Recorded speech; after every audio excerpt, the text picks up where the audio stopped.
Do you know what truly ruins your peace after turning 60? Many think it's money, health, or responsibilities, but in reality, it's much simpler and much quieter.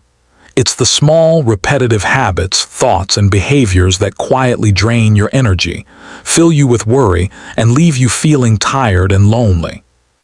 You might think staying busy, helpful, or constantly active will keep life comfortable. But after 60, comfort doesn't come from doing more. It comes from doing less of what steals your spirit. In today's video, I'm going to reveal 7 foolish things you must stop doing if you want to live peacefully, happily, and comfortably until 80 and beyond. And I promise, the 5th one is a surprise. Most people think it's a good habit, but in reality, it quietly destroys their peace. Mistake 1. Holding on to unnecessary worries. Worry is like rust. It doesn't destroy life in one moment, but slowly, invisibly, it eats away at your joy, your energy, and your peace of mind. After 60, you've already survived storms, raised your family, faced mistakes, and lived through challenges many younger people haven't. Yet, many seniors still carry anxiety about their children, health, finances, or the world at large. The truth, you cannot control tomorrow, but you can control how much space you allow worry to occupy today. Example, George, 72, shared with me, "I lie awake every night worrying about my son's career, my savings, and the world falling apart." I told him, "George, the best gift you can give your son now isn't advice or interference. It's your calm, your presence, your peaceful mind. Let him handle his storms. Your serenity is his inheritance." When you stop worrying about things beyond your reach, something remarkable happens. Your body relaxes, your heart slows, your mind feels lighter. Worry doesn't solve problems, it only steals energy. Action step. Each morning, write down one worry that is beyond your control and consciously let it go. Repeat daily. Watch as your stress begins to melt away. Mistake 2. Arguing to prove you're right. As we age, many of us believe we've earned the right to always be right. But constant arguments about politics, family matters, or even trivial opinions never bring peace. They only build walls and distance. Many seniors lose friendships and strain family ties, not because of illness or death, but because they refuse to let go of small battles that truly don't matter. Example, Linda, 68, fought constantly with her daughter about how she raised her grandchildren. One day, she realized that she missed her daughter's laughter more than she enjoyed being right. She chose silence over pride, and their relationship began to heal. Key takeaway, being right doesn't add a single day to your life, but kindness adds warmth to every moment. Learn to choose peace over pride. Action step.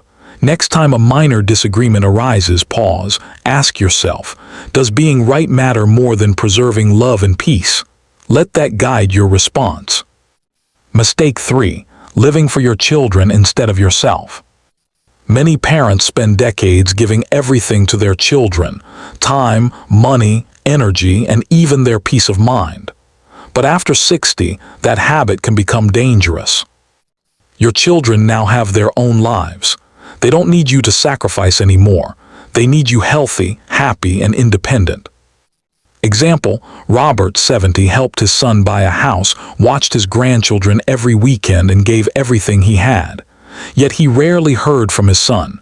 He told me, "I feel unappreciated." I said, "Robert, you raised him to live his life. Now it's time to live yours." When he began traveling, gardening, and reconnecting with old friends, Robert realized, "I didn't know how small my world had become." Key takeaway, love isn't about losing yourself. True love is showing your family how to live joyfully and independently. Action step, dedicate at least 1 hour daily to do something just for yourself, reading, walking, painting, or learning something new. Your happiness teaches your family how to age gracefully. Mistake 4. Trusting everyone with your personal matters. After 60, your circle naturally becomes smaller. That's healthy. But many seniors still share intimate details with friends, neighbors, or even family who may not have your best intentions. The truth, not everyone who smiles at you is your ally. Some want only to know your weaknesses, your finances, or your family problems. Example, Grace, 75, shared her health concerns and inheritance plans with friends and neighbors. Soon, everyone knew about her private matters and gossip followed. She realized peace often comes from silence. Key takeaway: protect your privacy like your health. Not everyone deserves access to your personal life. Action step: keep sensitive matters for your closest, trusted circle, or even just yourself. Practice saying, "I appreciate your concern, but this is private."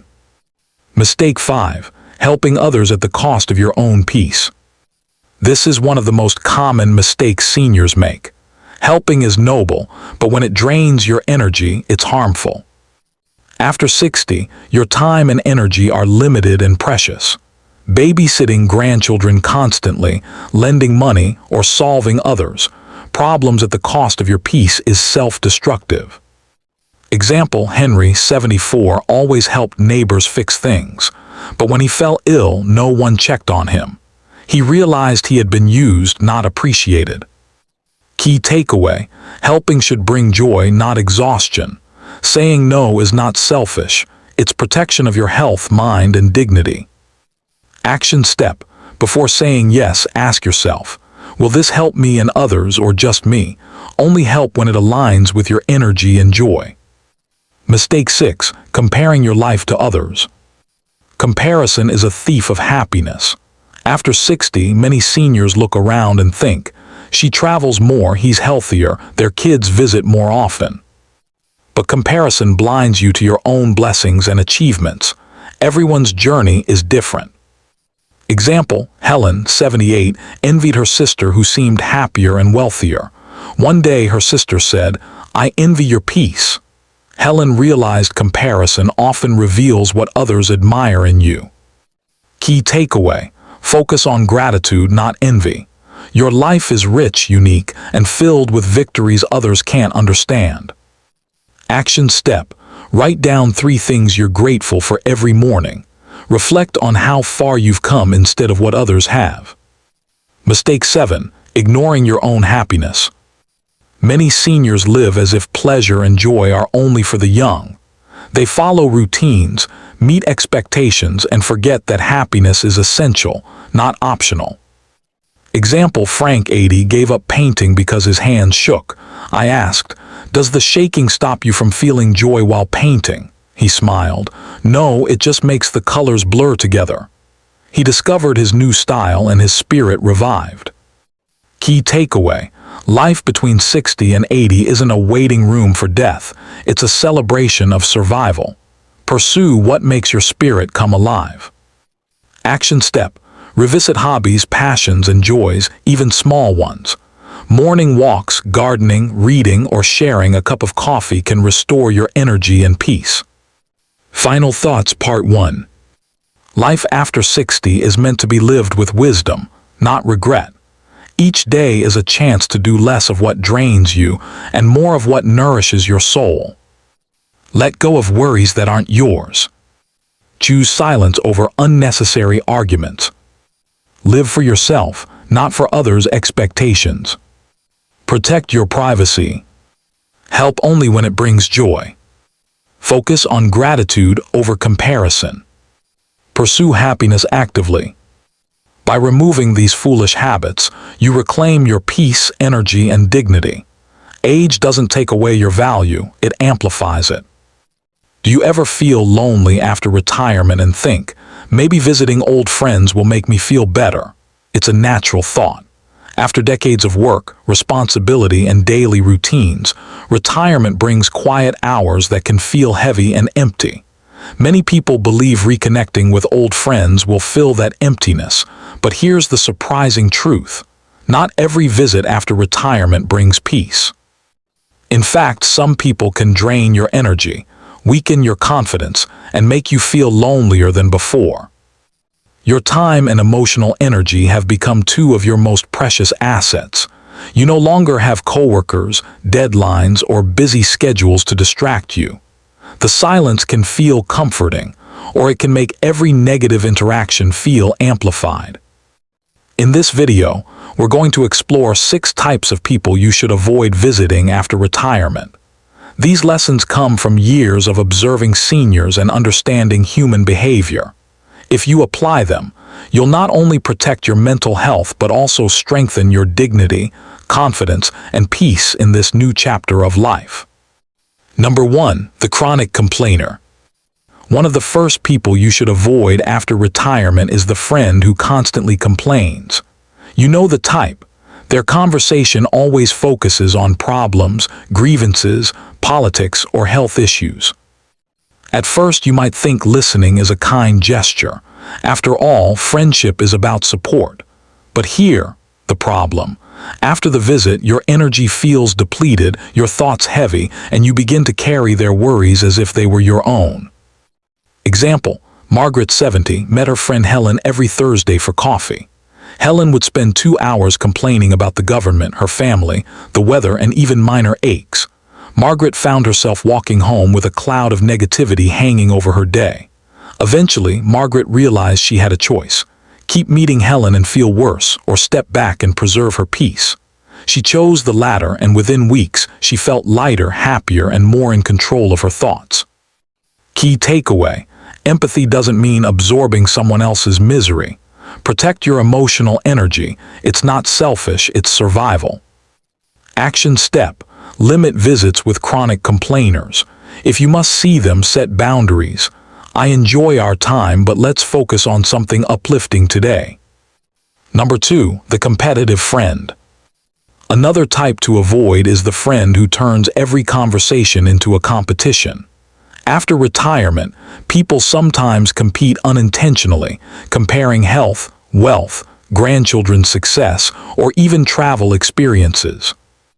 Example: Robert, 74, loved golf, but one of his friends constantly tried to outshine him. Every score, every anecdote, and every accomplishment was a subtle comparison. Robert started dreading weekends. Golf became stressful, not enjoyable. He decided to seek new companions who valued fun over competition, and he rediscovered the joy of the game. Key takeaway: after 60, your greatest gift is the freedom to live life at your own pace. Competitive friends make you question your choices and feel inadequate, even when you're doing fine. Action step: notice how people make you feel after spending time with them. If you feel smaller, anxious, or judged, consider limiting contact or redirecting conversations toward mutual joy rather than comparison. Number 3. The friend who lives in the past. Some friends live entirely in the past, replaying memories as if the best years are over. They constantly compare the present to decades ago, emphasizing how things were better back then. Example: Harold, 78, loved meeting his factory friends monthly. At first, the conversations were fun, full of laughter about pranks and shared experiences. Over time, Harold noticed he felt sad, hopeless, and smaller after every meeting. The nostalgia had become a cage, trapping him in regrets instead of celebrating what he had now. Key takeaway: excessive dwelling on the past can make you reject the beauty of the present. Retirement is not about reliving your 30s. It's about finding new meaning, joy, and friendships that fit your current life. Action step: when meeting friends, guide conversations to present experiences, learning, and laughter, not complaints about the past. Share memories only as brief reflections, not as a focus of life. Number 4. The one-sided friend. There's a certain type of friend who seems kind at first, but only reaches out when they need something. Maybe they ask for rides, favors, or advice, but rarely offer support or companionship in return. Example: Carol, 72, always helped neighbors, shopping, cooking, fixing things. She thought she was being useful, staying connected, but no one ever checked on her during illness. Carol realized she was being used, not valued, and decided to focus her time on mutual relationships instead.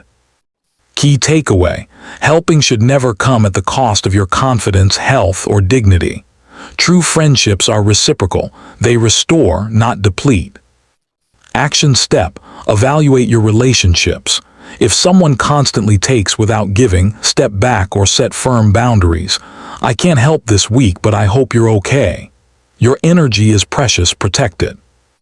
Number 5, the perpetual pessimist. This friend is slightly different from the chronic complainer. They always see the negative side of life, no matter the topic. Whether it's politics, family, or society, they always focus on what's going wrong.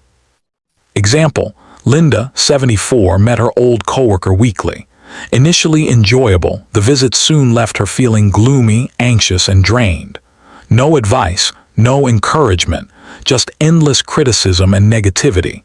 She realized that the problem wasn't the topics but the persistent pessimism of her friend. Linda decided to stop the weekly visits, freeing her mind to enjoy positivity and hope. Key takeaway: negativity is contagious. Protect your mental health by limiting exposure to pessimistic energy, even if it comes from someone you've known for decades. Action step: if a conversation feels heavy, politely redirect it or leave early. Focus on uplifting connections that inspire gratitude, laughter, and calm. Number 6, the hidden competitor. Finally, there's a subtle type who pretends to be supportive but quietly compares and competes. They compliment you, but every story or success you share is followed by a subtle one-up. Example: Robert, different from earlier, noticed that one friend, always smiling, seemed proud of his accomplishments. But after listening carefully, Robert realized that every compliment carried an invisible challenge. Over time, this eroded his confidence. He decided to choose friends who celebrated his achievements without comparison, discovering authentic joy in companionship. Key takeaway: true friendship is connection without judgment. If someone's happiness depends on outshining you, they're not a friend, they're a source of stress. Action step: surround yourself with people who encourage, celebrate, and support you genuinely. Protect your confidence and peace above social obligations. Final thoughts, part 2. Loneliness after retirement can tempt you to reconnect with anyone, old friends, neighbors, or acquaintances. But wisdom lies in understanding. Not every door deserves to be knocked on. You don't need to chase friendships that drain you. Spend time with those who bring calm, joy, and warmth. Your peace, dignity, and self-respect are more valuable than filling quiet hours with stress. Example: Joyce, 76, spent her early retirement visiting everyone she had known. She often returned home tired, anxious, and empty. Then she learned to choose quality over quantity, connecting only with those who uplifted her. Today, she feels lighter, happier, and more energized, proof that retirement can be a time of peace, not exhaustion. At this stage of life, happiness isn't measured by the number of friends, but by the depth and authenticity of connections. It's about sharing laughter, learning, and warmth, not carrying the burdens, complaints, or insecurities of others. Action steps for protecting your emotional energy. Observe how people make you feel after every visit. If you feel drained, take note. Set boundaries politely but firmly. Saying no is not selfish, it's self-preservation. Invest in friendships that lift your spirit. Mutual support and laughter are priceless. Focus on activities that nurture you. Hobbies, walks, reading, gardening, or learning. Embrace gratitude and positivity daily. Your mind will naturally avoid draining interactions. Remember, peace is not loneliness. It's freedom from noise, negativity, and unnecessary stress. Your retirement years are a gift, a time to enjoy the calm, reflect on achievements, and celebrate life with joy and dignity. Closing scene: golden sunset over a quiet garden, gentle music, reflective tone. Your emotional energy is like gold. Don't waste it on people who drain you. Spend it with those who celebrate your victories, share your joys, and remind you that life, even after 60, is still beautiful, meaningful, and full of possibility. Please subscribe my YouTube channel.